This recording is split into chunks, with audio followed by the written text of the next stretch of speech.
Fundamentalmente, el tercer tema clave en una prisión preventiva viene a ser la construcción de la resolución judicial o la adopción de la decisión judicial correspondiente por parte del juez. Cuando hablamos del segundo tip, hablamos acerca del procesamiento de la información. Bueno, en este tip vamos a hablar acerca de la construcción de la resolución.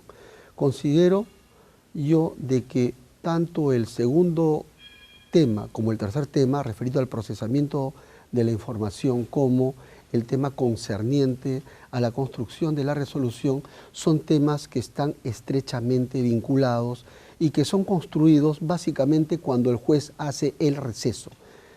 Usted se habrá podido ver en las audiencias públicas de prisión preventiva que se llevan a cabo en vivo, de que cuando acabe el debate el juez hace un receso.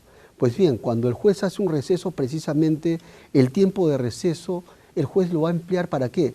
Para procesar la información y también para el tema de la construcción de la resolución judicial correspondiente. Bueno, en este tip nos vamos a ocupar solamente del tema de la construcción de la resolución, que por cierto es una decisión judicial que se adopta de manera oral. Y aquí quiero ser enfático, no se trata de dar simple lectura a un documento, porque la resolución de acuerdo al Código Procesal Penal debe ser expresada en forma oral. ¿Cuál es la estructura que debe tener toda decisión judicial sobre prisión preventiva? ¿Y cuáles son los principios que deben guiar la redacción o la construcción de una decisión judicial sobre prisión preventiva? Empecemos por lo primero. Con relación a la estructura de una resolución judicial sobre prisión preventiva o sobre una decisión judicial sobre prisión preventiva, considero de que se deben adoptar, deben plasmarse en la decisión los 5 temas que deben tratarse en toda audiencia de prisión preventiva. Por razones metodológicas, cuando quien le habla construye una decisión judicial, básicamente comienza a construir los argumentos en función a fundamentos jurídicos. Es así que en un primer fundamento jurídico se plasma básicamente los hechos en materia de imputación, es decir, cuáles son los cargos que el fiscal ha formulado contra un determinado investigado. En un segundo fundamento se plasma el requerimiento fiscal de prisión preventiva, es decir, cuál es el pedido del fiscal sobre prisión preventiva y cuál es la argumentación correspondiente, pero expuesto de manera resumida, las ideas centrales. Luego, una tercera parte, suelo establecer cuáles van a ser los 5 temas en materia de análisis.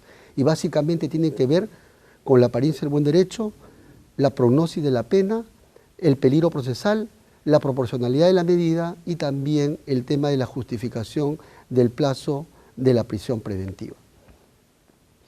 Por otro lado, respecto a los principios que deben guiar la construcción de la decisión, básicamente son 2 principios, y son principios metodológicos que lo encontramos en todo texto de metodología.